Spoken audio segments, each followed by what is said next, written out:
மாண்புமிகு பேரவைத் தலைவர் அவர்களே, மாபெரும் தலைவர்கள் வழிநடத்திய மாண்பும் மாபெரும் வரலாற்று சிறப்பு கொண்ட இந்த சட்டமன்ற பேரவையின் 17வது சட்டமன்ற பேரவைக்கு நம்மையும் நம்ம தமிழக வெற்றி கழகத்தை சார்ந்த சட்டமன்ற உறுப்பினர்களையும் தேர்ந்தெடுத்து அனுப்பின நிரந்தரமாக என் நெஞ்சில் குடியிருக்கும் தாயன்புமிக்க தமிழக மக்கள் அனைவருக்கும் என்னுடைய மனப்பூர்வமான நன்றிகள். 17வது சட்டமன்ற கூட்டத்தொடரின் முதல் ஆளுநர் உரையின் மீதான நன்றி தெரிவிக்கும் தீர்மானத்திற்கு பதிலுரை வழங்க வாய்ப்பளித்த மாண்புமிகு பேரவைத் தலைவருக்கு நம் வணக்கத்தை தெரிவித்துக் கொள்கிறோம்.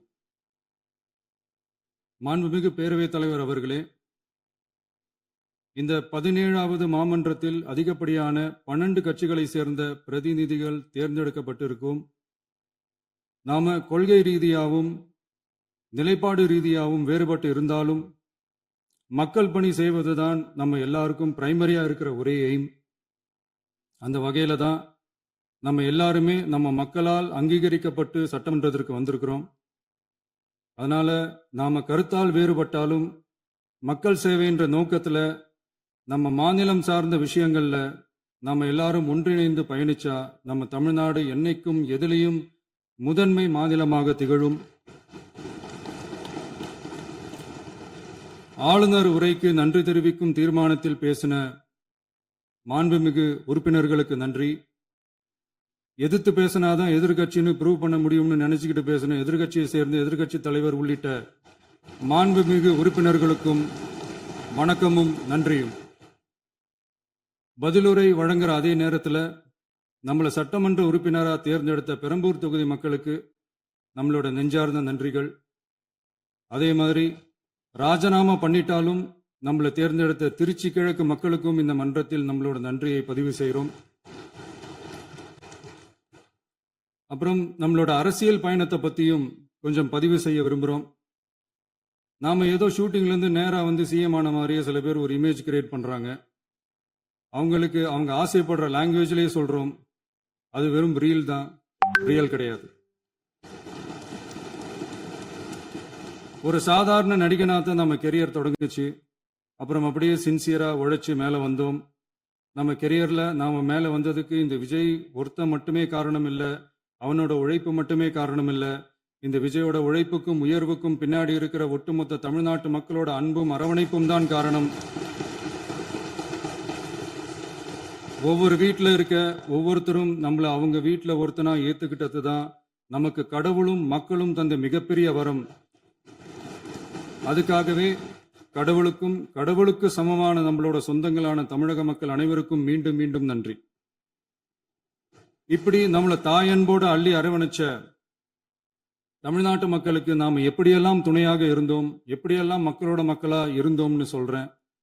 1990ஸ்லயே ரசிகர் மன்றமா இருந்தப்பவே மக்களுக்கு துணையா நிற்க ஆரம்பிச்சோம்.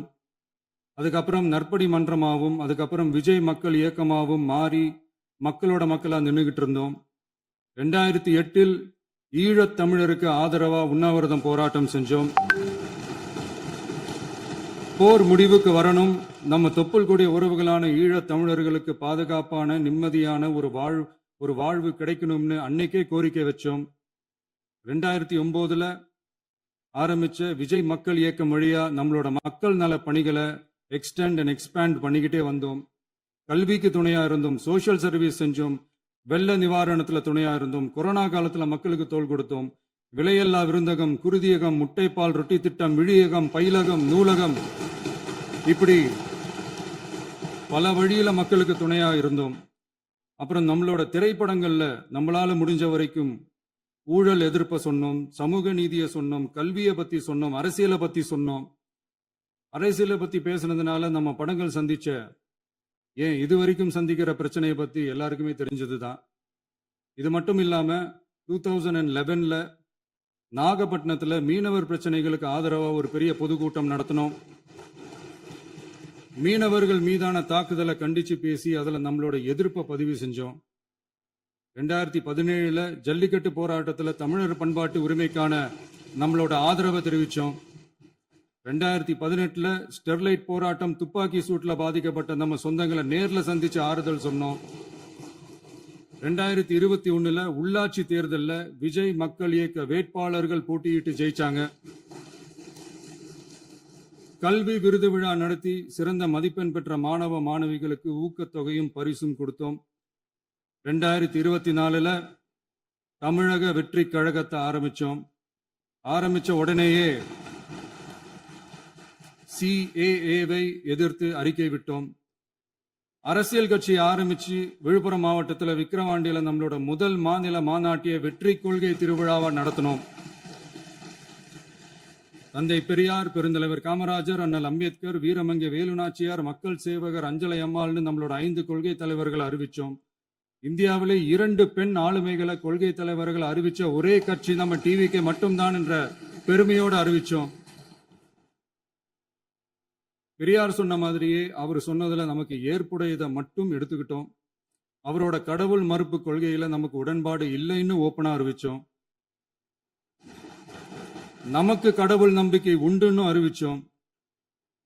யாரோட நம்பிக்கைக்கும் நாம் எதிரானவங்க இல்லைன்னு தெளிவா அறிவிச்சோம். பெண் கல்வி, பெண்கள் முன்னேற்றம், சமூக சீர்திருத்தம், சமூக நீதி, இப்படி பெரியாரோட கருத்துக்களை நிறையவே ஏத்துக்கிட்டோம்னு அறிவிச்சோம். அண்ணல் அம்பேத்கரோட சம வாய்ப்பு, சம நீதி, சமத்துவத்தை ஃபாலோ பண்ணுவோம்னு அறிவிச்சோம். பெருந்தலைவர் காமராஜரோட மதச்சார்பின்மையை ஏத்துக்கிட்டதோட அவரோட நேர்மையான நிர்வாகத்தையே ஒரு கொள்கையா ஏத்துக்கிட்டோம்னு அறிவிச்சோம். வீரமங்கை வேலு நாச்சியாரோட மண் மீட்பையும் சமூக நல்லிணக்கத்தையும் பின்பற்றுவோம்னு அறிவிச்சோம். மக்கள் சேவகர் அஞ்சலை அம்மாளோட விடுதலை வேட்கையையும் மக்களோட வாழ்வாதாரத்துக்காக உறுதியாக நிற்கிறதையும் பின்பற்றுவோம்னு சொன்னோம். எல்லாருக்கும் எல்லாமும் கிடைக்கணும், மதமும் நம் மதம்னு சொல்லி மதச்சார்பற்ற சமூக நீதி தான் நம்ம கொள்கைன்னு அறிவிச்சோம். நம்ம கொள்கை எதிரி யாரு, அரசியல் எதிரி யாருன்னு ஓப்பனா அறிவிச்சோம். எல்லாத்துக்கும் மேல பிறப்புக்கும் எல்லா உயிருக்கும்ன்றத நம்மளோட அடிப்படை அரசியல் கோட்பாட்டா அறிவிச்சுட்டு தான் அரசியலுக்கே வந்தோம். நம்ம மதுரை மாநாட்டில் நம்மளோட தேர்தல் அரசியல் மற்றும் ஆட்சி அதிகார அரசியல் வழிகாட்டியா அறிஞர் அண்ணாவையும் புரட்சி தலைவர் எம்ஜிஆரையும் ஏத்துக்கிட்டதா அறிவிச்சோம். அப்புறம் இன்னொன்னையும் நாம இங்க பதிவு செஞ்சே ஆகணும். எல்லாரும் கட்சி ஆரம்பிச்சுட்டு தான் ஒவ்வொரு வீட்டுக்குள்ளேயும் போவாங்க. ஆனா நாம ஒவ்வொரு வீட்டுக்குள்ளேயும் போனதுக்கு அப்புறம் தான் கட்சியவே ஆரம்பிச்சிருக்கிறோம்.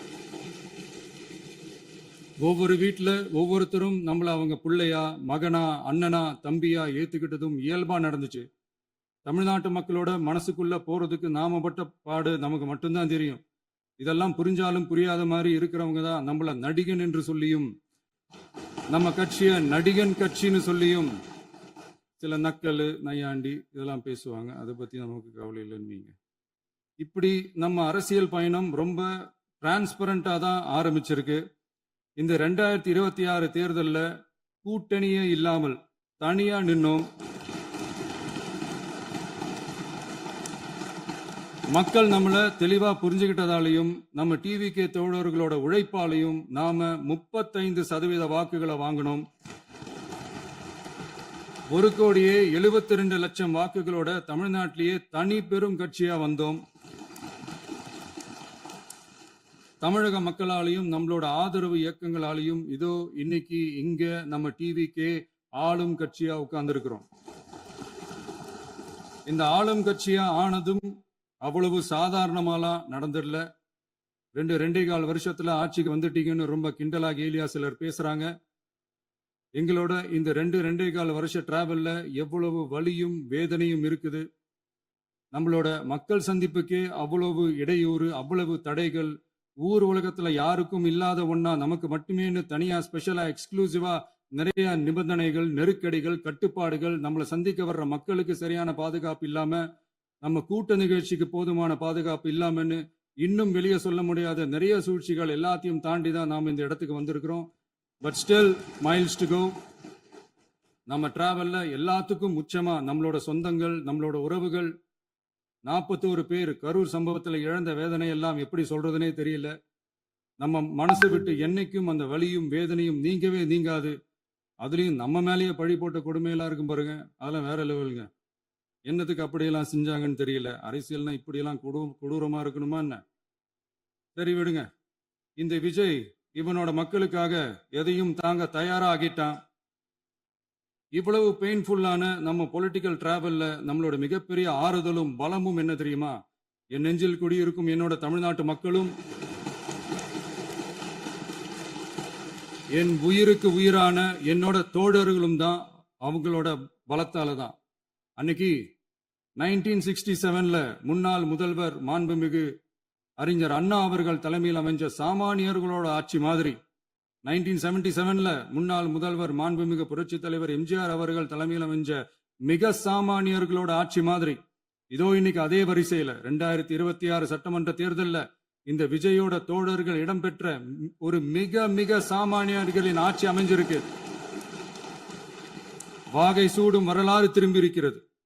இப்படி ஒரு தீர்ப்பை மக்கள் அளிச்சதுனாலதான் தமிழக வரலாற்றில் ஒரு மகத்தான கூட்டணி ஆட்சியை நாம் அமைச்சிருக்கிறோம். இளைஞர்களால என்ன செய்ய முடியும், பெண்களால என்ன செய்ய முடியும்னு கேட்டவங்களுக்கான பதில் தான் இன்னைக்கு அமைஞ்சிருக்கிற நம்ம ஆட்சி. ஒரே ஒரு குடும்பம் மட்டும் முக்கியம்னு சொல்றது நம்மளோட ஆட்சி அதிகார அரசியல் இல்ல. தமிழ்நாட்டில் இருக்கிற ஒவ்வொரு குடும்பமும் முக்கியம்னு சொல்றது தான் நம்ம அரசியல். நம்மளோட ஆட்சி அதிகாரம் அதான் நம்மளோட மனசாட்சி உள்ள மக்களாட்சி. இந்த 2026 தேர்தலில் யாராலும் உடைக்கவே முடியாதுன்னு சொன்ன மதத்தை உடைச்சோம், சாதியை உடைச்சோம், முக்கியமா காசு கொடுத்து ஓட்டு வாங்குற ஒரு நச்சு கலாச்சாரத்தையே சுக்கு நூறா தூள் தூளா உடைச்செறிஞ்சோம். நாம கிளீன் கவர்னன்ஸ் அண்ட் குட் கவர்னன்ஸ்ல உறுதியா இருக்கிறோம். இப்ப மட்டும் இல்ல, எப்பவுமே இப்படிதான் இருப்போம். இதுல 100% இது உண்மைன்றதுனாலதான் பாரம்பரியமான தினத்தந்தி பத்திரிகை ஊழலின் ஊற்றுக்கண் அடைக்கப்படுகிறதுன்னு 16/6/2026 அன்னைக்கு ஒரு தலையங்கமே எழுதியிருக்கு. ஒரு தவறு செய்தால் அது தெரிந்து செய்தால் அவன் தேவன் என்றாலும் விடமாட்டேன் என்று எம்ஜிஆர் அன்று பாடினார். அதை இன்று விஜய் செயலில் காட்டுகிறார்னு அந்த எடிட்டோரியல்ல எழுதியிருக்கு. இந்த நேரத்தில் தினத்தந்திக்கு நம்மளோட நன்றியை தெரிவிச்சுக்கிறோம். அரசியலுக்கு வந்து 2 வருஷம் தான் ஆகுது. உங்களுக்கு என்ன தெரியும், உங்களால என்ன முடியும்னு கேலியா கேட்டவங்களுக்கு தினத்தந்தியோட பதிலை இப்போதைக்கு போதும்னு நினைக்கிறேன். என்னென்னமோ செய்வான்னு சொல்றானே இந்த விஜய், பல வருஷமா இருக்கிற ஒரு பதவி வெறி பிடிச்ச அரசியலை உடைச்சி எப்படி செய்வான்னு நம்ம மக்களை யோசிச்சிருவாங்க. இதோ இப்போ நம்ம மக்களுக்கு புரிஞ்சிருக்கும். இப்பவும் சொல்றோம், இது வெறும் ஆரம்பம் தாங்க. இந்த மாபெரும் சபையிலிருந்து கேட்கிற மக்களே, நமக்கு கொஞ்சம் அவகாசம் கொடுங்க. இதுக்கு முன்னாடி, அதாவது 2017 கடைசியில இருந்து 2026 ஏப்ரல் வரைக்கும் இருந்த புண்ணியவான்கள் ஆட்சியில ஒவ்வொரு டிபார்ட்மெண்ட்லயும் போட்ட ஏராளமான ஓட்டைகளை அடைச்சிக்கிட்டே படிப்படியா மக்களுக்கு நல்லதையும் செஞ்சுக்கிட்டே வருவோம். அதனாலதான் நமக்கு எதிரா யார் யாரோ சேரவே மாட்டாங்கன்னு நினைச்சவங்க எல்லாம் ஒன்னா சேர்றாங்க. நம்ம ஆட்சிக்கு டேட்டு குறிக்கிறாங்க.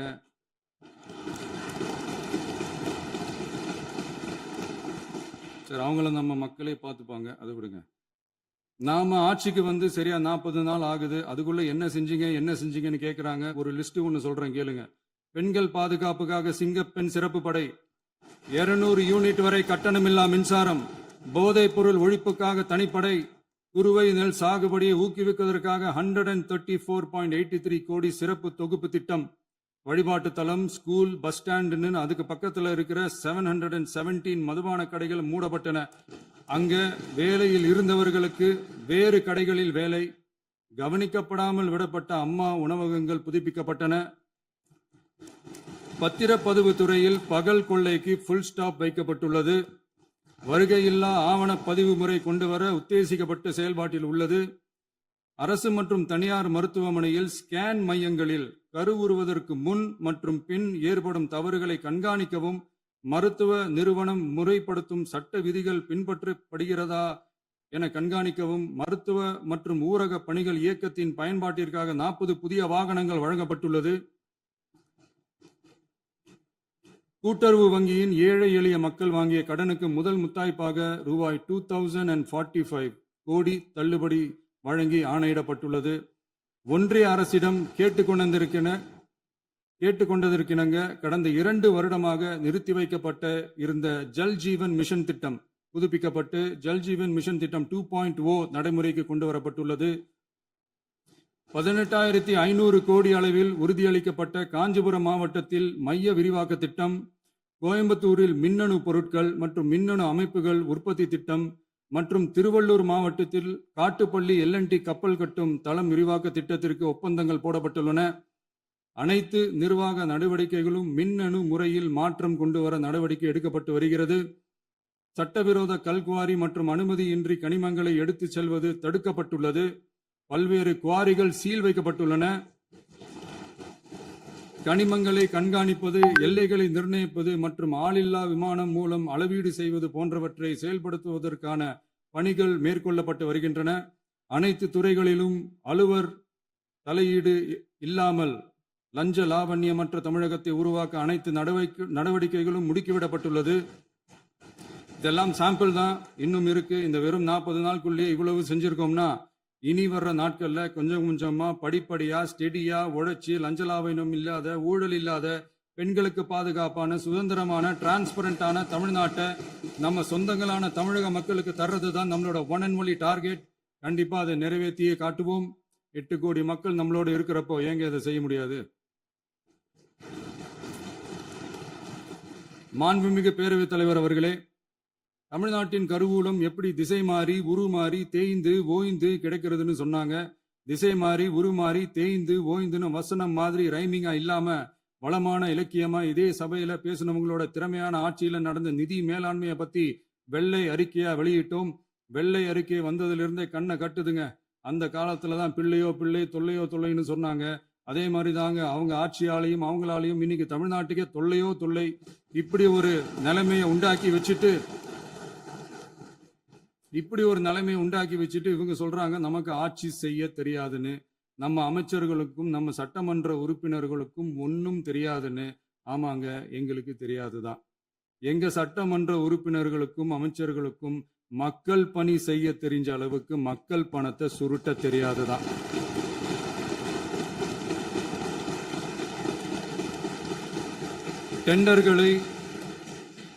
டெண்டர்களை முறைப்படுத்த தெரிஞ்ச அளவுக்கு அதோட ரேட்டை உயர்த்தி ஊழல் செய்ய தெரியாதுதான். பதவி உயர்வு வழங்கவும் பணி இடமாற்றம் கலந்தாய்வு நடத்தவும் தெரியுமே தவிர பதவி உயர்வுக்கும் பணியிட மாற்றத்திற்கும் பணம் பறிக்க தெரியாதுதான். புதிய பணியிடங்கள் உருவாக்க தெரியுமே தவிர அந்த பணியிடங்களை பணத்துக்கு விற்க தெரியாதுதான். கோயில்கள்ல நடக்கிற நிர்வாக சீர்கேட்டை தடுக்க நீங்க பேசுங்க, நீங்க கண்டிப்பா பண்ணுங்க. கோயில்கள்ல நடக்கிற நிர்வாக சீர்கேட்டை தடுக்க தெரியுமே தவிர கோயில் பணத்தை கொள்ளையடிக்க தெரியாதுதான். தங்கத்தை உருக்கி தாரை வார்க்க தெரியாதுதான். கனிம வளத்தை பாதுகாக்க தெரிஞ்ச அளவுக்கு கனிமத்தை வித்து கொள்ளையடிக்க தெரியாதுதான். அரசு வருமானத்தை அரசு கஜானாவுக்கு மாத்த தெரிஞ்ச அளவுக்கு அந்த பணத்தை தனிப்பட்ட கஜானாவுக்கு மடை மாத்த தெரியாதுதான். போதை கலாச்சாரத்தை தடுக்க தெரிஞ்சவங்களுக்கு போதை கலாச்சாரத்தை வளர்க்க தெரியாதுதான். நம்ம குடும்பத்தில் இருக்கிற பாட்டி, அம்மா, அக்கா, தங்கச்சி, குழந்தைங்களை, பெண்களை மதிக்க தெரிஞ்சவங்களுக்கு ஓசி பஸ், 1000 ரூபாய் கேஸு, இப்படியெல்லாம் பேச தெரியாதுதான். எங்க உறுப்பினர்களுக்கும் அமைச்சர்களுக்கும் மக்கள் சேவை தெரிந்த அளவிற்கு சுயநல தேவையை செஞ்சிக்க தெரியாதுதான். அதனாலதான் சொல்றோம், எங்களை பார்த்து எதுவும் தெரியாதுன்னு சொல்றவங்களுக்கு சொல்றோம், இதெல்லாம் எங்களுக்கு தெரியாதுதான். உங்களை மாதிரி முறைகேடுகளை செய்யறத நாங்க தெரிஞ்சுக்கவும் போறதில்ல, தெரிஞ்சுக்கவும் ஆசைப்படல. அத கடைசி வரைக்கும் எங்களுக்கு தெரியாமலே இருந்துட்டு போகட்டும். அதனால நாங்களும் எங்க மக்களும் வெரி வெரி ஹாப்பி தான். மாண்புமிகு பேரவைத் தலைவர் அவர்களே, எதிர்ப்பவர்கள் எதிர்க்கட்சி என்பதற்காக எங்கள் ஆட்சி மீது 1000 பழி போடலாம். ஆனாலும் தமிழக மக்களுக்கு உண்மையை உணர்த்த வேண்டியது நம்மளோட கடமை. மின்வெட்டை பொறுத்தவரை தமிழ்நாடு மின்மிகை மாநிலமாக இருந்தாலும் கடந்த காலங்களில் ஏற்பட்ட நிர்வாக குளறுபடிகளும் மின்சார சாதனங்கள் மற்றும் மின் மாற்றிகளில் ஏற்படும் பழுதாலும் வேண்டுமென்றே சிலரின் நடவடிக்கைகளாலும் இந்த மின்வெட்டிற்கு காரணமாக உள்ளது. மின் விநியோக மீட்பு நடவடிக்கைகளை ஒருங்கிணைப்பதற்காக எதிர்பாராமல் இரவு நேரங்களில் ஏற்படும் மின் தடங்களை விரைந்து சரி செய்வதில் 10 உயர்மட்ட கண்காணிப்பு குழுக்கள் மற்றும் 125 சிறப்பு மின் தடை நீக்க ரோந்து வாகனங்கள் வழங்கப்பட்டு 24 மணி நேரமும் கண்காணிக்கப்படுகிறது. கூடுதலாக தற்போது 77 புதிய மின் தடை நீக்க மையங்களும் உருவாக்கப்பட்டுள்ளன. விரைவில் இந்த மின்வெட்டு நிலைமை அறவே நீக்கப்படும். மாண்புமிகு பேரவைத் தலைவர் அவர்களே, நம்ம விவசாயிகள் எல்லாரும் நம்மள நல்லா புரிஞ்சுக்கிட்டு தமிழக வெற்றி கழகத்தை ஏத்துக்கிட்டாலும் எதிர்க்கட்சிகளோட தூண்டுதலால சில இடங்கள்ல சில போராட்டங்கள் நடக்குது. எதிர்க்கட்சிகள் என்னதான் சித்து வேலை செஞ்சாலும் விவசாய பெருமக்கள் எல்லாரும் நம்ம ஆட்சி அவங்களுக்கான ஆட்சிதான்னு நல்லா புரிஞ்சுதான் வச்சிருக்கிறாங்க. இந்த வருஷம் எல்னினோ விளைவா எப்பவும் இருக்கிறத விட இந்த டைம் மழை குறையுங்கிறதையும் நம்ம விவசாயிகள் உணர்ந்துதான் இருப்பாங்க. இருந்தாலும் நம்ம அரசு நம்ம விவசாயிகளோட வாழ்வாதாரத்துக்காக பக்கபலமாகவும் உறுதியாகவும் துணை நிற்கும்ங்கிறத தெரிவிச்சுக்கிறோம். நம்ம தமிழகத்தில் ஏற்கனவே நடந்த அதி அற்புதமான சூப்பரான நிர்வாக திறன் கொண்ட 50 வருஷ அரசியல் அனுபவம் கொண்ட 2.0, 3.0, 4.0 பல 0.0 மாடல் ஆட்சி நடத்த கனவு கண்டவங்களோட அட்டகாசமான ஆட்சிக்காரங்க பல்வேறு விதமான நிதி நெருக்கடியை நம்ம மக்களுக்கும் நமக்கும் பரிசா கொடுத்துட்டு போய் இருந்தாலும் கூட்டுறவு வங்கிகளின் மூலம் 75,000 வரை பயிர்கடன் பெற்று குறு சிறு இதர பெரு விவசாயிகளுக்கு 100% முழுமையான பயிர்கடன் தள்ளுபடியும் 75,000க்கு மேல் கடன் பெற்றவர்களுக்கு குறைந்தபட்சமாக 35,000 பண பயன் கிடைக்கும் அளவிற்கு மொத்தம் 14,43,504 விவசாயிகளுக்கு ரூபாய் 5,932.23 கோடி பயிர்கடன் தள்ளுபடி வழங்கப்பட்டுள்ளது. மாண்புமிகு பேரவைத் தலைவர் அவர்களே, நாம ஒன்றியத்தில் கூட்டுறவு கூட்டாட்சி, மாநிலத்தில் சுயாட்சி என்ற கொள்கையை கொண்டவங்க தான் ஏற்கனவே அறிவிச்சிருக்கிறோம். தற்போதைய ஒன்றிய அரசு சார்ந்த கட்சியுடன் அரசியலில் கொள்கை அளவில் நேர் எதிராக நிக்கிறவங்க தான் நாம. அதே சமயத்தில் எதுக்கெடுத்தாலும் கண்ணை மூடிக்கிட்டு ஒன்றிய அரசோட மோதல் போக்கை விரும்புறவங்க நாம இல்ல. நமக்கு எப்பவுமே தமிழகத்தின் வளர்ச்சி மட்டும்தான் முக்கியம். அதுக்காக நம்மளோட அரசியல் ரீதியான கொள்கைகளையோ மாநில உரிமைகளையோ கொஞ்சம் கூட விட்டு கொடுக்கவே மாட்டோம். அதுல ரொம்ப தெளிவாகவும் உறுதியாகவும் இருக்கிறோம். இனியும் இப்படித்தான் இருப்போம். அதுல ஒருபோதும் மாற்றமே இருக்காது. அதனால இதுல யாரு திசை திருப்ப வேலையில் ஈடுபட்டாலும் அவங்க எல்லாரும் மக்கள் மத்தியில் தோற்பது உறுதி. எனவே நம்ம மக்களுக்கோ சிறுபான்மை சகோதரர்களுக்கோ நம்ம ஆதரவு இயக்கங்களுக்கோ எந்தவித சந்தேகமும் வேண்டாம். நாம் யாரோட டீமும் இல்ல. நாம எப்பவுமே பியூரான பீப்புள்ஸ் டீம். இன்னும் சொல்ல போனா நாம secular team, social justice team. மாண்புமிகு பேரவைத் தலைவர் அவர்களே, அரசு விழாக்கள், கல்வி நிறுவனங்கள் மற்றும் பல அதிகாரப்பூர்வ நிகழ்ச்சிகளோட தொடக்கத்துல நம்ம தமிழ்தாய் வாழ்த்த பாடுறது தான் வழக்கமா இருக்கு. தமிழ்தாய் வாழ்த்த பொறுத்த வரைக்கும் நம் அரசு இதுல நம்மளோட உறுதியான நிலைப்பாட்டை ஒன்றிய அரசுக்கு மிக தெளிவா தெரிவிச்சிருக்கு. அது இல்லாம இதில் மாநில அரசின் கொள்கைக்கு ஏற்ப ஒன்றிய அரசின் அறிவிக்கையில் திருத்தம் மேற்கொள்ள கோரிக்கையும் விடுக்கப்பட்டுள்ளது. நீட் தேர்வை பொறுத்தவரை கிராமப்புற மற்றும் பொருளாதார ரீதியாக பின்தங்கிய மாணவர்களுக்கு சமமான வாய்ப்பை வழங்குவதில்லை. மருத்துவ கல்வியில் சமூக நீதி மற்றும் சம வாய்ப்பை நீட் பாதிக்கிறது என்பதை உணர்கிறோம். எனவே மருத்துவ படிப்புகளுக்கான சேர்க்கையை 12ஆம் வகுப்பு மதிப்பெண்களின் அடிப்படையில் நடத்த வேண்டும் என்று நமது அரசு வலியுறுத்தி வருகிறது. மத்திய அரசிடம் நீட்டிலிருந்து தமிழ்நாட்டிற்கு விலக்கு வழங்க வேண்டும் என்று கோரிக்கை விடுத்துள்ளது. மாண்புமிகு பேரவைத் தலைவர் அவர்களே, பேரறிஞர் அண்ணா அவர்கள் தலைமையிலான அரசு 1968இல் இருமொழி கொள்கையை நடைமுறைப்படுத்தியது. தமிழ் ஆட்சி மொழி, தமிழ் மொழியை பாதுகாப்பது, மாணவர்களுக்கு ஆங்கிலத்தின் மூலம் உலக அளவிலான வாய்ப்புகளை வழங்குவது, எந்த ஒரு மொழியையும் கட்டாயமாக திணிப்பதை தவிர்ப்பது மற்றும் எதிர்ப்பது, நிலத்தின் மொழி மற்றும் பண்பாட்டு அடையாளத்தை பேணுவது என்பதை நம் தமிழக வெற்றிக் கழக ஆட்சி ஏற்றுக்கொண்டுள்ளது. எனவே தமிழ்நாட்டில் தமிழ் ஆட்சி மொழி மற்றும் இருமொழி கொள்கை என்பதில் நமக்கு மாற்று கருத்தே இல்லை. மாண்புமிகு பேரவைத் தலைவர் அவர்களே, கடந்த 11/6/2026 அன்று நடந்த நிதி ஆயோக் கூட்டத்தில் தமிழ்நாடு அரசின் சார்பாக கலந்து கொண்டு வறுமையற்ற தமிழ்நாடு இயக்கம் உருவாக்க தேவையான நிதியையும், தமிழ்நாட்டுக்கு 2 எய்ம்ஸ் மருத்துவமனைகளை தருமாறும், மருத்துவம் மற்றும் பல் மருத்துவ படிப்பிற்கு 12ஆம் வகுப்பு மதிப்பின் அடிப்படையில் இடங்களை நிரப்புதல் குறித்தும், செயற்கை நுண்ணறிவு தொடக்க நிறுவன வளர்ப்பு மையங்கள் தமிழ்நாட்டில் அமைக்கவும், இளைஞர் திறன் மற்றும் வேலைவாய்ப்பு இயக்கம் செயல்படுத்த வேண்டியும், பெண்கள் தலைமையிலான வளர்ச்சி குறித்தும், மீனவ சமுதாயங்களின் வாழ்வாதாரம் மற்றும் மீன்பிடி படகுகள் மற்றும் மீனவர்களை விடுவித்தல் குறித்து நிரந்தர நடவடிக்கை எடுக்க வேண்டியும், காலநிலை தாங்கும் தன்மை பெருந்திட்டம் 2045 கீழ் விண்வெளி உற்பத்தி மையத்தை தேசிய விண்வெளி உற்பத்தி மையமாக அறிவிக்க கோரியும், தமிழ்நாட்டில் சாலை போக்குவரத்து, நெடுஞ்சாலை மற்றும் ரயில்வே அமைச்சகத்தின் மேம்பாட்டு குறித்தும், அனைத்து கிராமங்களையும் டிஜிட்டல் இணைப்பு வசதி ஏற்படுத்துதல் குறித்தும், கூட்டு குடிநீர் திட்டம் தொடரவும்,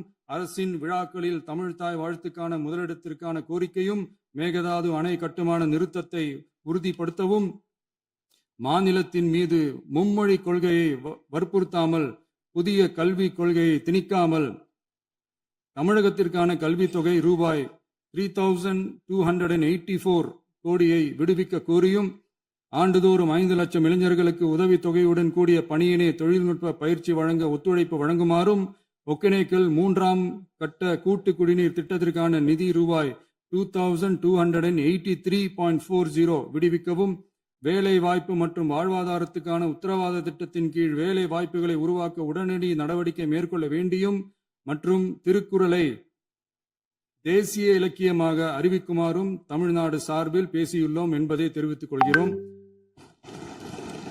மாண்புமிகு பேரவைத் தலைவர் அவர்களே, அண்டை மாநிலங்களுடனான நட்புறவு ஒரு மாநிலத்தின் வளர்ச்சிக்கும் நாட்டின் ஒற்றுமைக்கும் மிகவும் அவசியமானது. தமிழ்நாடு தனது அண்டை மாநிலங்களுடன் நதி நீர் பங்கீடு, பொருளாதாரம், கல்வி, கலாச்சாரம் மற்றும் போக்குவரத்து துறைகளில் நல்லுறவை பேணி வருகிறது.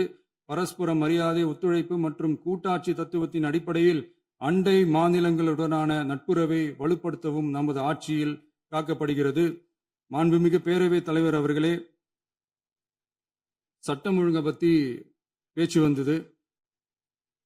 சட்டம் ஒழுங்கு சரியா இருக்கணும் அப்படின்றதுல எங்களுக்கு மாற்று கருத்தே கிடையாது. கண்டிப்பா லா அண்ட் ஆர்டர் கரெக்டா இருக்கணும், கரெக்டா இருக்கும், இருக்க வைப்போம். அதே மாதிரி பெண்கள் பாதிக்கப்படுறதையும் இங்க யாராலையும் சகிச்சுக்கவே முடியாது. அதுக்கான கடுமையான நடவடிக்கைகள் நம்ம அரசு எடுத்துக்கிட்டு இருக்கிறோம். இந்த சிங்கப்பெண் சிறப்பு அதிரடி படை கூட அதுக்கான ஒரு ஃபர்ஸ்ட் ஸ்டெப் தான்.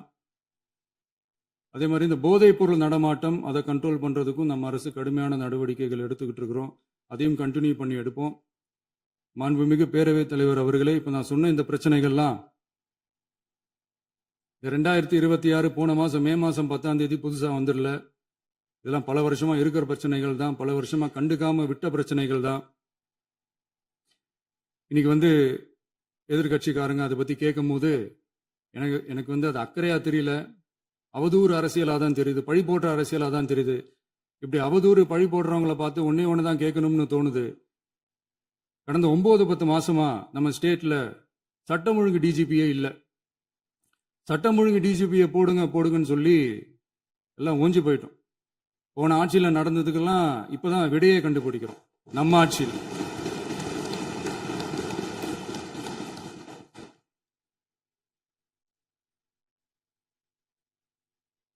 இந்த போதைப் பொருள் நடமாட்டம்லாம் தாறுமாற அப்படியே பரவி கொட்டி கிடக்குது. இதெல்லாம் இனிஷியல் ஸ்டேஜ்லயே யார் கண்ட்ரோல் பண்ணியிருக்கணும்? போலீஸ் டிபார்ட்மெண்ட் அப்போ யார் கையில இருந்தது? இத்தனை கேள்வி நம்மளை பார்த்து கேட்கறாங்களே, ஒரே ஒரு கேள்வி தான் நான் கேட்கணும்னு தோணுது. போலீஸ் டிபார்ட்மெண்ட்டை கையில வச்சுக்கிட்டே பிகினிங்லயே இனிஷியல் ஸ்டேஜ்லயே இந்த போதைப் பொருள் நடமாட்டத்தை ஏன் கண்ட்ரோல் பண்ணல? மனசாட்சி உள்ளவங்க இந்த பிரச்சனையெல்லாம் ஏன் நடக்குதுன்றது அவங்களுக்கே நல்லா தெரியும். இன்னைக்கு சட்டம் ஒழுங்கை பத்தி கேள்வி கேட்கக்கூடாதா அப்படின்னா தாராளமா கேட்கலாம். இது ஜனநாயக அரசு, மன்னராட்சிலாம் கிடையாது, மனசாட்சி உள்ள மக்களாட்சி. அதனால கேள்வி கேட்கலாம், எல்லாருக்கும் எல்லா உரிமையும் உண்டு. விமர்சனம் செய்யலாம், எல்லாருக்கும் எல்லா உரிமையும் உண்டு. ஆனா நம்ம ஆட்சியில என்ன நடவடிக்கைகள் எடுத்திருக்கோன்றது தெரிஞ்சுக்கிட்டு அதுக்கேற்ற மாதிரி ஒரு நடுநிலையா பேசுனீங்கன்னா கொஞ்சம் நல்லா இருக்கும். சட்டம் ஒழுங்கை பத்தி யாருக்கு என்ன யோசனை இருந்தாலும், மக்கள் நலனுக்காக யாருக்கு என்ன யோசனை இருந்தாலும் அதை தாராளமாக சொல்லலாம். நம்ம அரசு அது காது கொடுத்து கேட்கும். ஆனா நம்ம அரசினுடைய நிர்வாகத்திறன் அதை பத்தி பேசுறவங்களுக்கு இந்த ஊரடிச்சு உலையில போட்டு ஊழல் மேல ஊழலா செஞ்சுக்கிட்டு அதுல இருந்து தப்பிக்கிறதுக்கு பேர் தான் நிர்வாகத்திறன் அப்படின்னு சொன்னா, அப்படிப்பட்ட ஒரு ஊழல் செய்யற நிர்வாகத்திறனை நம்ம அரசு ஒரு நாளும் செய்யாது. பொட்டி பெட்டியா பணத்தை வச்சுக்கிட்டு, பெட்டியை வச்சு எல்லாம் செஞ்சுக்கிட்டு, போதைப் பொருள் பாதுகாவல் கழக மாடல் அரசாங்கம் செஞ்ச ஒவ்வொரு ஊழலா வெளியில வந்துகிட்டு இருக்கு. டாஸ்மாக்ல அது என்னப்பா அது பேரு, பார்ட்டி ஃபண்ட், கட்சி நிதி அப்படின்ற பேர்ல அடிச்ச கொள்ளையெல்லாம் ஒண்ணு ஒண்ணா இப்போ கவர்மெண்டோட கஜானாவுக்குள்ள கொண்டு சேர்த்துக்கிட்டே இருக்கிறோம். உட்காருங்க. மாண்புமிகு முதல்வர்கள் பதில் உரைக்கு பிறகு முதல்வர் பதிலுக்கு பிறகு நேரம் தரேன். அப்ப பேசட்டும், அவங்க பேசட்டும், அவங்கள பேச அனுமதி. உட்காருங்க உட்காருங்க.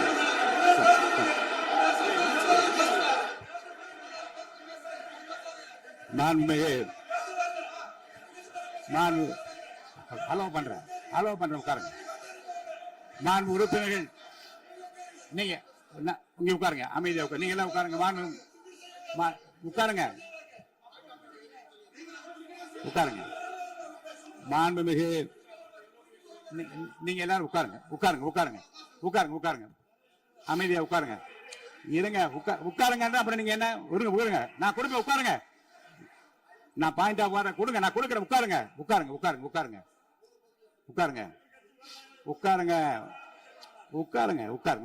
உட்காருங்க. மாண்புமிகு முதல்வர் அவர்கள்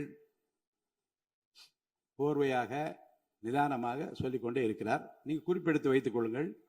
பேசி முடித்தவுடன் நான் உங்களுக்கு அவகாசம் தருகிறேன். நீங்க ஒண்ணு சொல்லுங்க, என்ன என்பது நீங்க சொல்லுங்க. உங்க சொல்லுகிற வாய்ப்பை நான் உங்களுக்கு தருகிறேன். இப்பொழுது மாண்புமிகு முதலமைச்சர் உங்கள் உரையை தொடரலாம்.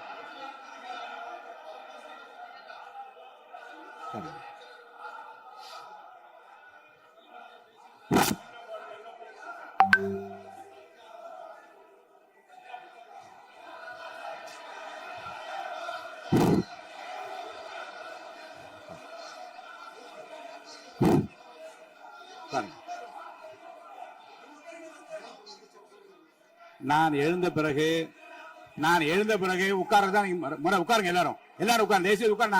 நான் அலோவ் பண்றேன். உட்காருங்க, அமைதியா உட்காருங்க. நான் அலோவ் பண்றேன், அமைதியா உட்காருங்க. அங்க இருந்து குரல் கொடுக்காதீங்க. உட்காருங்க.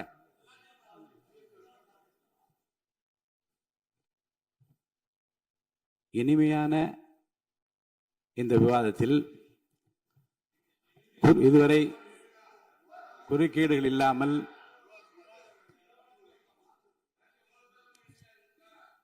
கொஞ்சம் அமைதியா இருங்க. மாண்புமிகு முதல்வர் அவர்கள் பேசி முடித்தவுடன் பாயிண்ட் ஆஃப் ஆர்டர் கேட்டிருக்கேன், நான் அனுமதிக்கிறேன். எதிர்கட்சி தலைவருக்கு மட்டும் நான் அனுமதி தருகிறேன். அவர் எழுந்து பேசலாம். முதலமைச்சர் நீங்க கண்டினியூ பண்ணி முடிக்கலாம். நீங்க எல்லாரும் எழுந்துச்சீங்கன்னா சரி வராது. உட்காருங்க. நான் சொல்லியிருக்கேன். உட்காருங்க.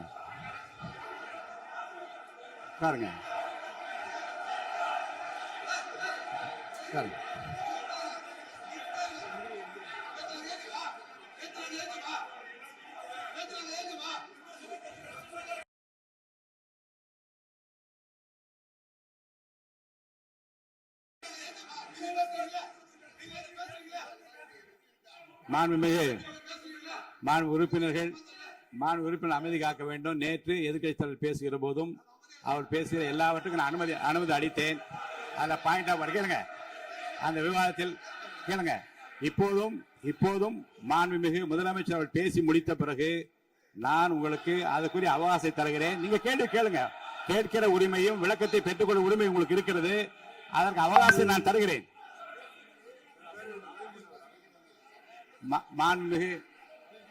மாண்புமிகு உறுப்பினர் அமருங்க. நான் என் தீர்ப்பை சொல்லுகிறேன்.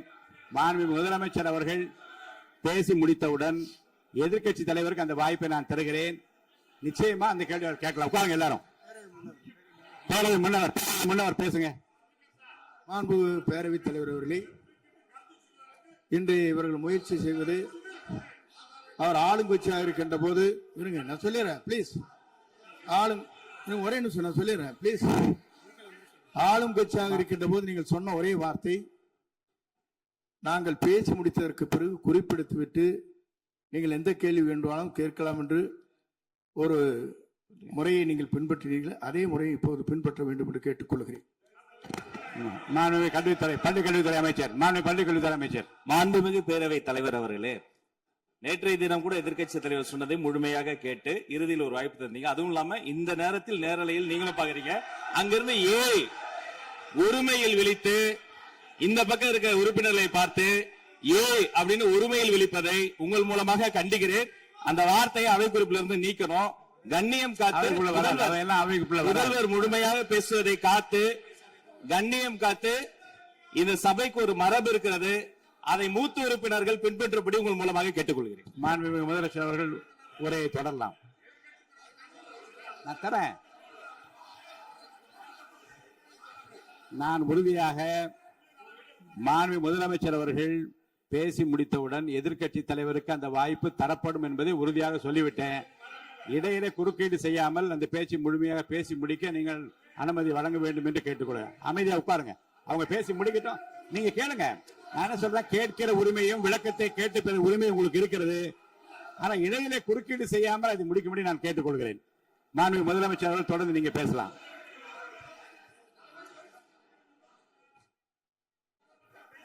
எதிர்க்கட்சி தலைவர்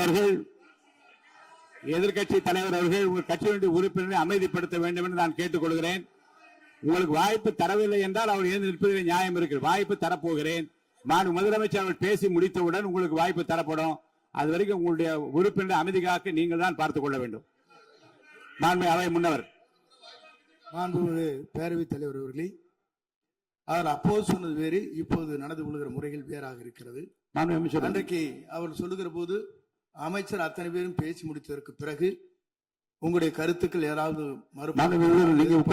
தெரிவிக்கலாம். இப்போது பின்பற்றினால் நன்றாக இருக்கும். நீங்கள் அதற்காகத்தான் சொன்னீர்கள். முதலமைச்சர் பேசியதற்கு பிறகு எதிர்க்கட்சி தலைவர் அவர்கள் பேசுவதற்கு வாய்ப்பளிக்கிறோம் என்று சொல்லியிருக்கிறார்கள். ஆகவேதான் அந்த வாய்ப்பை நீங்கள் இல்ல அது பதில் சொல்லணும்னு கேட்டிருக்காங்க. பதில் சொல்லணும் சொல்லியிருக்காங்க. பதில் சொல்லினா தாங்க பிரச்சனை. இல்ல அப்படி இல்ல. ஆகவே இல்ல நேற்றைய தினம் நீங்கள் அப்படி பேசிக்கொண்டது ஆறாவது இல்ல. நேற்றைய தினம் உங்கள் பேசுகிற போது ஆறாவது குறுக்கிட்டா இருக்கலாம். நீங்கள் பேசுகிற போது யாருமே குறுக்கிடவில்லை. நீங்க எவ்வளவு பேசினீர்கள், எவ்வளவு வார்த்தைகள் பேசினீர்கள் என்பதெல்லாம் எங்களுக்கு தெரியும்.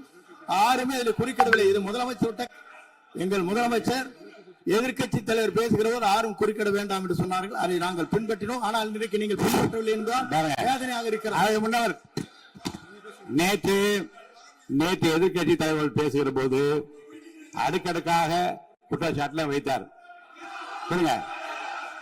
இப்போ அதற்குரிய மாண்புமிகு பொதுப்பணித்துறை அமைச்சர் கூட காலையில் அலுவலகத்தை சந்தித்து அவர்கள் சாட்டிய குற்றச்சாட்டுகளுக்கெல்லாம் ஆதாரங்களை எல்லாம் நான் கொண்டு வந்திருக்கிறேன் என்று சொன்னேன். நான் நேற்று அந்த விஷயம் நேற்றோடு முடிந்து விட்டது. ஆதாரங்களை கொடுங்கள். தக்க நேரத்தில் இதை பற்றி சொல்ல வேண்டிய நேர்ந்தால் நான் இதெல்லாம் ஆய்வு செய்து உரிய நேரத்தில் அவை குறிப்பிட்டு ஏற்றுவதற்கு முன்பாக அவரிடம் காட்டி அதற்கு பிறகு அதை பற்றி முடிவெடுக்கும் என்று நான் சொன்னேன். இப்போதும் சொல்லுகிறேன், மாண்பு முதலமைச்சர் அவர்கள் பேசிக் கொண்டிருக்கிறார். பேசி முடிக்கட்டும். எதிர்க்கட்சி தலைவருக்கு உறுதியாக நான் வாய்ப்பு தருவேன். அவர் கேள்விகளை முன்வைக்கலாம், விளக்கங்களை பெறலாம். இப்போதைக்கு பேரவைத் தலைவர் என்ற முறையில் என்னுடைய முடிவு இதுதான். அவையில் இருக்கக்கூடிய உறுப்பினர்கள் அமரும்படி நான் கேட்டுக்கொள்கிறேன். நான் முதலமைச்சர் அவர்கள் பேச வேண்டிய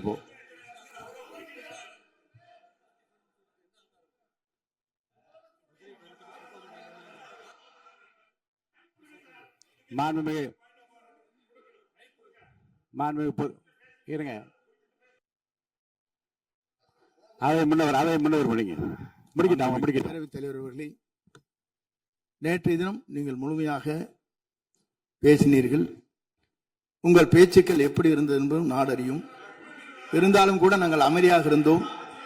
இல்ல நீங்க இருங்க, ஒவ்வொரு வார்த்தைக்கு இருங்க. நீங்க மின்வெட்டையில நீங்க சொன்னீங்க. உங்களுடைய முன்னாள் அமைச்சர் ஆற்காடு வீராசாமி இருக்கிற போது மின்வெட்டால் தான் நாங்கள் ஆட்சியே மாறியது என்றெல்லாம் சொன்ன கதையெல்லாம் இருக்கு. அதெல்லாம் சொன்னோம்னாங்க. நாங்களே அமைதியா இருந்தோம். அதுக்கு அங்கே தயவு செய்து எதிர்க்கட்சி தலைவருக்கு வாய்ப்பளிக்கிறார்கள். அந்த வாய்ப்பை நீங்கள் முதலமைச்சர் பேசுவதற்கு பிறகு பேசினால் அழகாக இருக்கும். அவை முன்னர் பள்ளி கல்வித்துறை அமைச்சர். மாண்புமிகு பேரவைத் தலைவர் அவர்களே, அவர் ஒரே ஒரு வார்த்தையை தான் சொன்னார். பார்ட்டி ஃபண்ட் என்ற வார்த்தையை கேட்டு எதிர்க்கட்சி நண்பர்கள் கோபப்படுகிறார்கள். ஆனால் அதன் மீது உங்களுக்கு பாயிண்ட் ஆஃப் ஆர்டர் தருவதாகவும் நீங்கள் சட்டப்பேரவை தலைவர் சொல்கிறீர்கள். நேற்றைய தினம் இதே போல வெற்றி தலைவர் அவர்களினுடைய வழிகாட்டில் வளர்ந்த நாங்கள் சகிப்புத்தன்மையோடு அவர்கள் பல வார்த்தைகள் சொன்னார்கள். புதிதாக சோஃபா மாடல் என்றார்கள், குதிரை பேரம் என்றார்கள், எத்தனையோ வார்த்தைகள் சொன்ன போது சகிப்புத்தன்மையோடு அதை கேட்டு பொறுமையாக இருந்தோம். இவர்கள் குதிரை பேரம் எல்லாம் அவைக்குள் நீக்கப்பட்டு விட்டது. சரி, சோஃபா மாடல் என்று ஒன்று சொன்னார்கள். ஆதாரம் கேட்டு இப்படி எழுந்து நாங்கள் கொந்தளிக்காமல் ஒரு சட்டமன்றத்தில் ஒரு உறுப்பினர் எப்படி நடந்து கொள்ள வேண்டும் என்பதற்கு எடுத்துக்காட்டாக தமிழக வெற்றி கழகத்தின் உறுப்பினர்கள் நடந்து கொண்டார்கள். இப்போது மதிப்பிற்குரிய எதிர்க்கட்சி தலைவர் அவர்களே, உங்களூடாக நான் கேட்பது என்னவென்றால், அவர்களினுடைய கட்சி உறுப்பினர்களை அவர் அமைதிப்படுத்தி முதல்வர் அவர்கள் உரையை முழுமையாக கேட்டு சகிப்புத்தன்மைக்கு சட்டமன்றத்தில் இந்த பக்கம் மட்டுமல்ல அந்த பக்கமும் எடுத்துக்காட்டாக இருப்பதற்கு அவர் வழிவகை செய்ய வேண்டும் என்று உங்கள் மூலமாக கேட்டுக்கொள்கிறேன். பொதுப்பணித்துறை அமைச்சர்.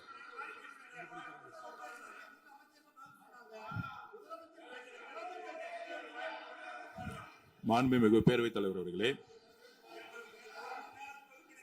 திராவிட முன்னேற்ற கழகம் முதல் நாளில் இந்த சபையுடைய மரபையும் பாரம்பரியத்தை பற்றியும் நமக்கு வகுப்படுத்தார்கள். அந்த மரபுப்படி எங்களுடைய தலைவருடைய வழியில் இந்த சட்டசபையுடைய நிகழ்வுகளில் நாங்கள் கலந்து கொண்டிருக்கிறோம். நேற்று எதிர்க்கட்சி தலைவர் பேசும் பொழுது எவ்வளவோ வார்த்தைகள் உண்மைக்கு புறம்பாக சட்டத்திற்கு எதிராக ஒரே நிமிஷம் பேசுறேன். சட்டத்திற்காக பேசும் பொழுது நாங்கள் அமைதியாக இருந்தோம். ஒரு 2-3 முறை தான் அவரு பேசும்போது மினிஸ்டர்கள் நின்னாங்க. ஆனா இன்னைக்கு மாண்புமிகு முதலமைச்சருடைய முதல் உரை, கடந்த 4 நாட்களாக திராவிட முன்னேற்ற கழகம் முதலமைச்சர் ஏன் பேசலன்னு சொல்லிட்டே இருந்தாங்க. இன்னைக்கு பேச ஆரம்பிச்ச உடனே அவர் சொன்ன வார்த்தை பார்ட்டி ஃபண்ட் சொன்னார். எந்த பார்ட்டின்னு சொல்ல. ஆனா அந்த வார்த்தைகள் சொல்லி முடிஞ்ச உடனே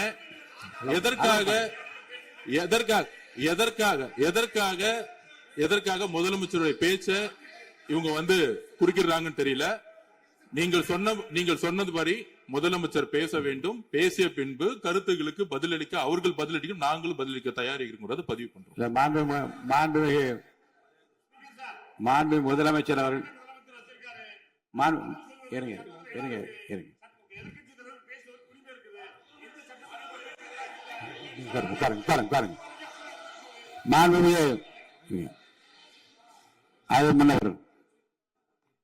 மரபு இருக்கிறது, எப்போது வேணா பாயிண்ட் ஆஃப் ஆர்டர் இருக்கலாம். இருந்தாலும் கூட நீங்க இந்த மரபை நீங்க கடைபிடித்தீங்களா உங்க ஆட்சியில?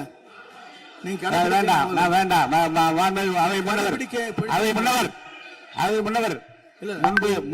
முன்பு எப்படி நடந்தால் என்பதை பற்றியோ முன்பு நடந்த நிகழ்வுகள் பற்றியோ நீங்கள் சொல்லி மீண்டும் மீண்டும் இந்த அவையினுடைய மாண்பை குறைக்க வேண்டாம் என்று நான் கேட்டுக்கொள்ள வேண்டாம்.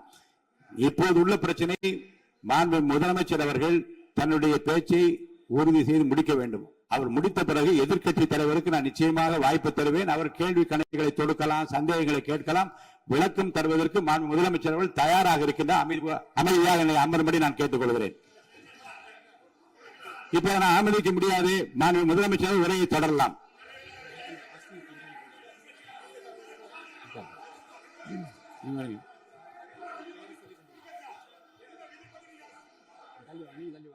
மாண்புமிகு உறுப்பினர் ஆஸ்டின் உங்க இடத்துல போய் உட்காருங்க. மாண்புமிகு உறுப்பினர் ஆஸ்டின், நீங்க ஒரு மூத்த உறுப்பினர், சபை விதிகளை நன்கு தெரிந்த ஒரு உறுப்பினர், நீங்க போய் இடத்துல உட்காருங்க. முதல்ல மாண்புமிகு முதலமைச்சர் அவர்கள் உரையை தொடரலாம். இப்போது எந்த விதமான பாயிண்ட் ஆஃப் ஆர்டர்?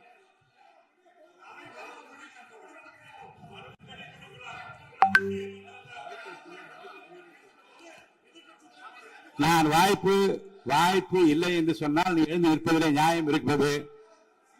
உட்காருங்க. வாய்ப்பு உறுதியாக எதிர்க்கட்சி தலைவருக்கு பாயிண்ட் ஆஃப் ஆர்டர் மட்டுமல்ல, உட்கார்ந்து அவர் பேசிய பேச்சுக்களை என்னென்ன இருங்க, என்ன என்ன என்ன என்ன என்ன உங்களுக்கு சந்தேகம் இருக்கிறதோ, வினாக்கள் இருக்கிறதோ அதை நீங்க கேட்கலாம். அவர் பதில் சொல்வதற்கு தயாராக இருக்கிறார். பேசி முடிக்கின்ற வரை அமைதி காக்கும்படி உங்களை நான் கேட்டுக்கொள்கிறேன். மாண்புமிகு எதிர்க்கட்சி தலைவர் முழு ஒத்துழைப்பை நீங்கள் தர வேண்டும் என்று நான் எதிர்பார்க்கிறேன்.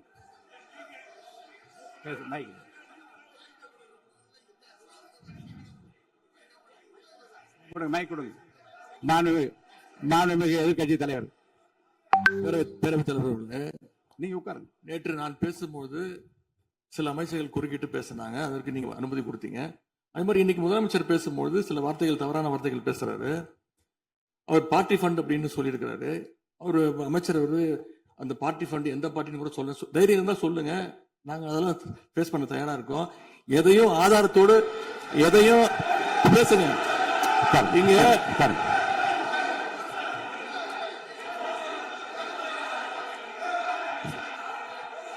அது மாதிரி பேரவைத் தலைவர் அவர்களே, நேற்று நான் பேசி முடிஞ்சோடனே நீங்க அவை முடிஞ்சிருச்சுன்னு சொல்லிட்டீங்க. நாங்கெல்லாம் வீட்டுக்கு போயிட்டோம். வீட்டுக்கு போய் டிவி போட்டு பார்த்தா அங்க இன்னொரு அமைச்சர் இன்னும் பதில் சொல்லிட்டே இருந்திருக்கிறாரு. அதற்கெல்லாம் நாங்க இப்ப என்ன பதில் இது, என்ன மரபு இது? நீங்க இப்ப பேசிக்கிட்டே இருப்பீங்களா?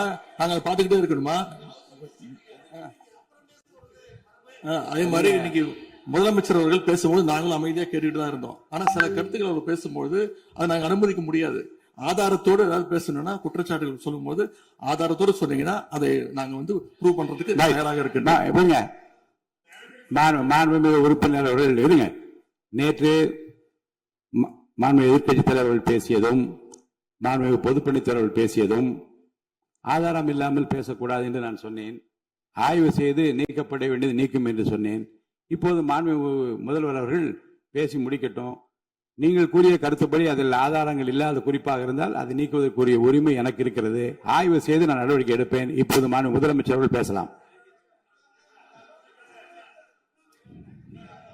இந்த டாஸ்மாக் மாதிரியே பல டிபார்ட்மெண்ட்லயும், மறுபடியும் சொல்றேன், கட்சி நிதின்ற பேர்ல அடிச்ச கொள்ளைய ஒன்னா கவர்மெண்டோட கஜானாக்குள்ளேயே கொண்டு சேர்த்துக்கிட்டே இருக்கிறாங்க. இப்பவும் சொல்றேன், மக்கள் பணத்துல இருந்து ஒரு பைசா கூட தொடமாட்டோம், தொடவும் விடமாட்டோம், தொட்டா விடமாட்டோம். இதுக்கு முன்னாடி தொட்டவங்களையும் விடமாட்டோம்.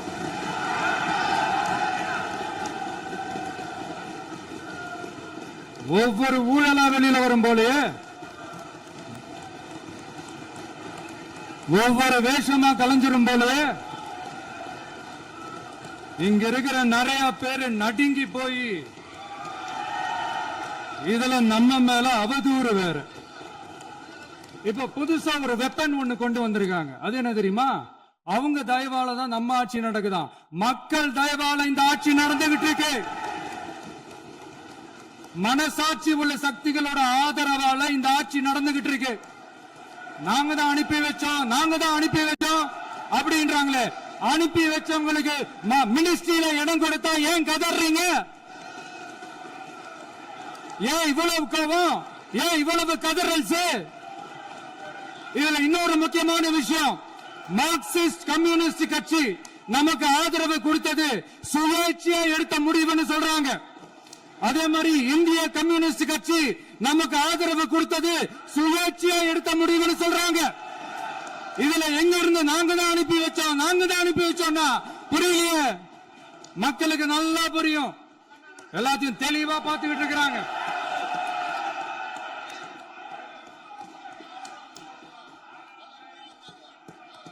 முதலமைச்சர் கண்டினியூ பண்ணலாம். மாண்பு முதலமைச்சர்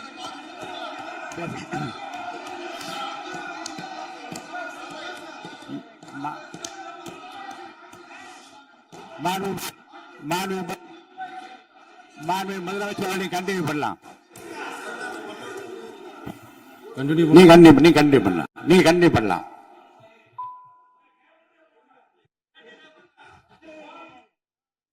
இந்த சமூக நீதி அரசுன்னு சொல்றவங்களை பார்த்து கேட்கிறேன், நம்ம பட்டியலின சகோதரர்களுக்கு எத்தனை அமைச்சர் பதவி கொடுத்தீங்கன்னு கொஞ்சம் சொல்ல முடியுமா?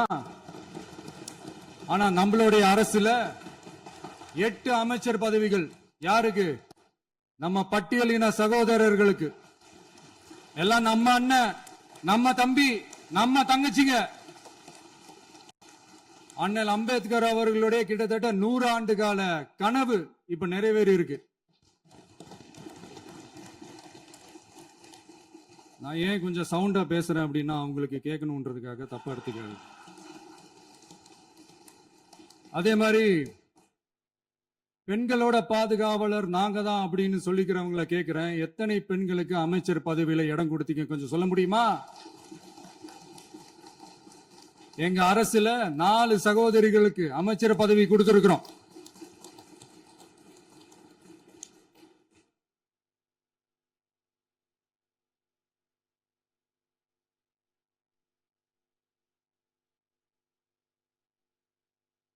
அதனால மக்களால் நிராகரிக்கப்பட்டு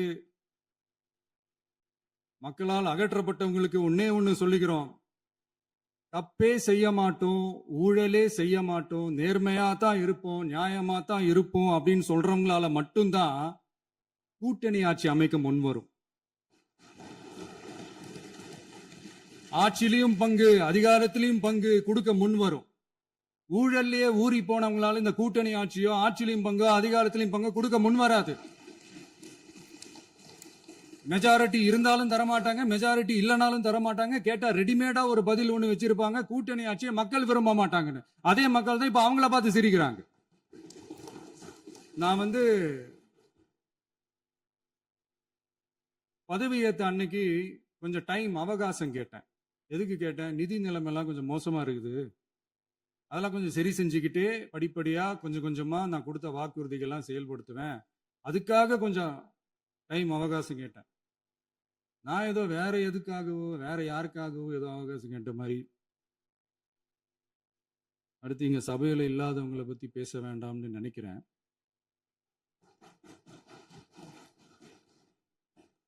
இங்க நம்மளை பத்தி அவதூறு பரப்புறதோட மட்டும் இல்லாம இப்ப நம்ம மக்கள் மேலேயும் அவதூறு பரப்ப ஆரம்பிச்சிட்டாங்க. மக்கள் நமக்கு ஓட்டு போட்டது தப்பான், குடும்பம் குடும்பமா நமக்கு ஆதரிச்சது தப்பான்.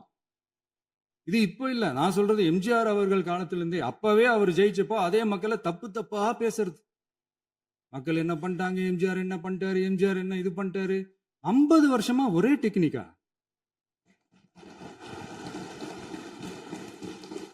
டெக்னாலஜி எல்லாம் மாறி வேற எங்கேயோ போயிட்டு இருக்கு பஸ். இதுல கொஞ்சம் டெக்னிக்காச்சும் கொஞ்சம் மாத்தினா கொஞ்சம் நல்லா இருக்கும். அதனால மக்களுக்கு யூஸ்ஃபுல்லா இருக்கிற மாதிரி இந்த ஆக்கப்பூர்வமான கருத்துக்களோ ஆக்கப்பூர்வமான யோசனைகளோ இருந்தா சொல்லுங்க, அதை நாங்க டெஃபினட்டா எடுத்துக்கிறோம். ஆனா அதை விட்டுட்டு இந்த நக்கலு, நையாண்டி, சம்பந்தம் இல்லாத பேச்சு இதெல்லாம் பேசிட்டு அப்புறம் முதல்வர் பதில் சொல்லல, முதல்வருக்கு பதில் சொல்ல தெரியல அப்படின்னா அப்புறம் என்ன சோஃபா மாடல் ஆட்சியா? அது என்னன்னு புரியறதுக்கு எனக்கு ரொம்ப நாள் ஆச்சு. இந்த sofa set, table chair, teapoy, furniture பிசினஸ்லாம் வேற எங்க வெளியில போய் பண்ண சொல்லுங்க.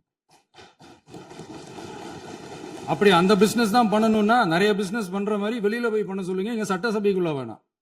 அதனால ஆக்கப்பூர்வமான கருத்துக்கள் இருந்தா சொல்லுங்க, டெஃபினட்டா அது சரியா இருந்தா நாங்க ஏத்துக்கிறோம். எனக்கு ஒரு குட்டி கதை ஒண்ணு ஞாபகம் வருது, சொல்லாமா? ஒரு ஊர்ல ஒரு பெரியவர் வெயில் ரொம்ப ஜாஸ்தியா இருக்குன்னு சொல்லிட்டு கண்ணுக்கு மேல கை வச்சுக்கிட்டு இப்படி சுத்தி முத்தி தேடிக்கிட்டு இருந்தாராம். அப்ப கூட இருந்த ஒரு சின்ன பையன் என்ன தேடுறீங்க அப்படின்னு கேட்டானா. அதுக்கு அந்த பெரியவர் சொன்னாரா, அது ஒண்ணு இல்ல தம்பி, உங்க அப்பா இங்கதான் இருப்பாருன்னு சொன்னாங்க, அதான் தேடிக்கிட்டு இருக்கேன். எங்க உங்க அப்பாவையா காணோம்?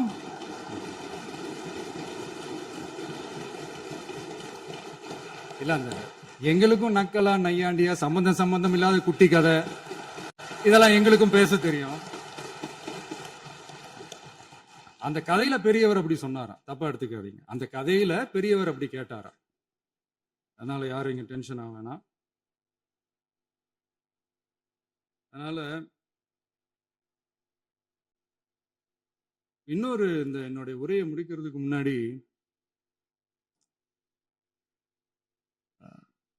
போயிட்டாங்க, பேசலாமா? நிறைய உங்க கருத்துக்களை நீங்க முழுமையாக மன நிறைவோடு பேசலாம். டிவியில பார்க்கலாம். சரி, அதான் 5 நிமிஷம் பேசுனதுக்கே கொலத்தூரி இந்த ஆட்டம் ஆயிடுச்சு. பேசுனா அப்புறம் என்ன பண்றது? கடைசியா நான் இந்த உரையை முடிக்கிறதுக்கு முன்னாடி ஒரு முக்கியமான ஒரு விஷயம் பத்தி சொல்லணும். ஆளுநர் உரை அன்னைக்கு இந்த தமிழ் தாய் வாழ்த்துக்கு அப்புறம் தேசிய கீதம் பாடினது தப்பு, தேசிய கீதம் 2 முறை பாடினது தப்பு. அப்படி ஒரு நிகழ்வு இதுக்கு முன்னாடி இந்த சட்டசபையில நடந்ததே கிடையாது. அந்த மரபையே மாத்திட்டீங்க.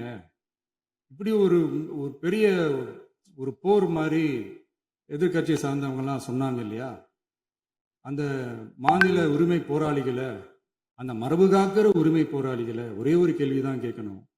2021 ஆகஸ்ட் 2 ஞாபகம் இருக்கா? Centenary celebration of Tamil Nadu legislature. அந்த ஃபங்க்ஷன்ல நம்ம முன்னாள் முதலமைச்சர் கருணாநிதி அவர்களோட கலைஞர் அவர்களுடைய கலைஞர் அவர்களுடைய புகைப்படத்தை மாண்புமிகு குடியரசுத் தலைவர் திறந்து வைக்கிற ஒரு ஃபங்க்ஷன். அந்த ஃபங்க்ஷன்ல national anthem followed by Tamil Thai Vazhthu அப்படின்னு அறிவிச்சது ஞாபகம் இருக்கா? அதாவது தேசிய கீதத்துக்கு அப்புறமா இரண்டாவது முறையா, நோட் திஸ் பாயிண்ட் மாண்புமிகு பேரவைத் தலைவர் அவர்களே, பிளீஸ் நோட் திஸ் பாயிண்ட். தேசிய கீதத்துக்கு அப்புறம் இரண்டாவது முறையாக தமிழ் தாய் வாழ்த்து பாடப்படும் அப்படின்னு சொன்னது ஞாபகம் இருக்கா?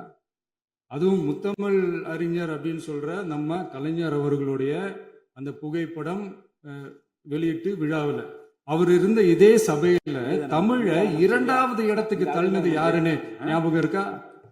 அது மட்டும் இல்ல, அந்த தேசிய கீதத்தை நாட்டுப்பண் நேஷனல் ஆந்தம்னு சொல்லி அதே ஃபங்க்ஷன்ல கடைசியா ஃபங்க்ஷன் முடியும் போது செகண்ட் டைம் தேசிய கீதம் பாடினதும் ஞாபகம் இருக்கா? இதே அவையில் தான், அது அவை குறிப்பிலும் இருக்கிறது, இதே அவையில் தான் நடைபெற்றது. இந்த தக்க நேரத்தில் இந்த ஆதாரங்களை அளித்த மாண்பு முதல்வர்களுக்கு நன்றியை தெரிவித்துக் கொள்கிறேன்.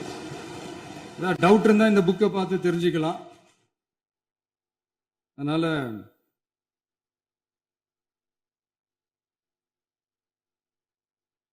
இதெல்லாம் கேட்டா என்ன சொல்லுவாங்கன்னா, அது ஜனாதிபதி கலந்துகிட்ட ஃபங்க்ஷன், அதெல்லாம் அப்படிதான், அதெல்லாம் கண்டுக்க கூடாது அப்படின்னு சொல்லுவாங்க. இதே மாதிரிதான் பேசுறது ஒண்ணு, செய்யறது ஒண்ணு, செய்யறது ஒண்ணு, பேசுறது ஒண்ணு. இதெல்லாம் மக்கள் பார்த்துக்கிட்டு இருக்காங்க. எலெக்ஷனுக்கு முன்னாடி தான் அப்படி செஞ்சுக்கிட்டு இருந்தாங்க. இப்போ எலெக்ஷனுக்கு அப்புறம் அதே தான் செய்யறாங்க. இந்த விஜயையும் சாமானியர்களின் உண்மையான சமூக நீதி அரசையும் அவமானப்படுத்துறதுக்கு தான் அவங்களோட அந்த பொலிட்டிக்கல் சீனியாரிட்டி அது பயன்படுத்துது போல. சரி, செய்யட்டும் செய்யட்டும், நல்லா செய்யட்டும். இப்போ ஆனாலும் நம்மளுடைய மாநில உரிமை, மொழி உரிமை, உத்தமபுத்திரர் போல வேஷம் போடுற எதிர்கட்சிக்கு ஒன்றை மட்டும் ஆணித்தரமாக சொல்றோம். உங்களை மாதிரி தமிழ்னு சொல்லிக்கிட்டு, மொழி, பண்பாடு, கலாச்சாரம்னு சொல்லிக்கிட்டு ரெட்டை வேஷம் போடுறவங்க நாங்க கிடையாது. உலகெங்கும் வாழும் என் தமிழ் சொந்தங்களுக்கு நம்முடைய உத்தரவாதம் தமிழ் தான் எங்க உயிர் நாடி அப்படின்றத மறக்க மாட்டோம். இப்பவும் சொல்றோம், மாநில உரிமையில எப்பவும் உறுதியா இருப்போம். அதே சமயத்துல அரசியல் வேற, ஒன்றிய மாநில அரசுகளுக்கு இடையே இருக்கிற நிர்வாக அணுகுமுறை வேற. இதுல நாங்க ரொம்ப தெளிவா இருக்கிறோம். அதனால எங்களுக்கு பாடம் எடுக்கிறதா நினைச்சுக்கிட்டு உங்க வேஷத்தை நீங்களே கொஞ்சம் கொஞ்சமா கலைச்சிக்கிட்டே வர்றீங்க, மறந்துடாதீங்க. அப்புறம் நேத்து எதிர்கட்சி தலைவர், மாண்புமிகு எதிர்கட்சி தலைவர் பேசும்போது நிறைய பேசினாங்க. அதுல ஒண்ணு மட்டும் அரசு சொல்றதா நினைச்சுக்கிட்டு நம்மளை இன்டைரக்டா ஈவில் அப்படின்ற அந்த வார்த்தையை யூஸ் பண்ணாங்க. எனக்கு ஒண்ணுதான் சொல்லணும்னு தோணுது. ஈவில்ஸ்னு டெவில்ஸ் பேசக்கூடாது.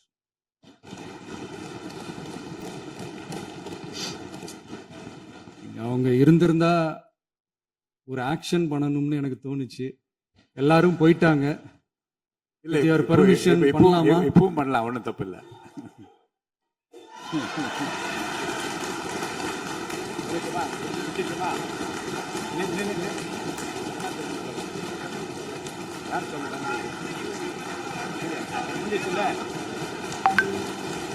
எழுந்து சொல்லுமா, உட்காந்து சொல்லட்டுமா?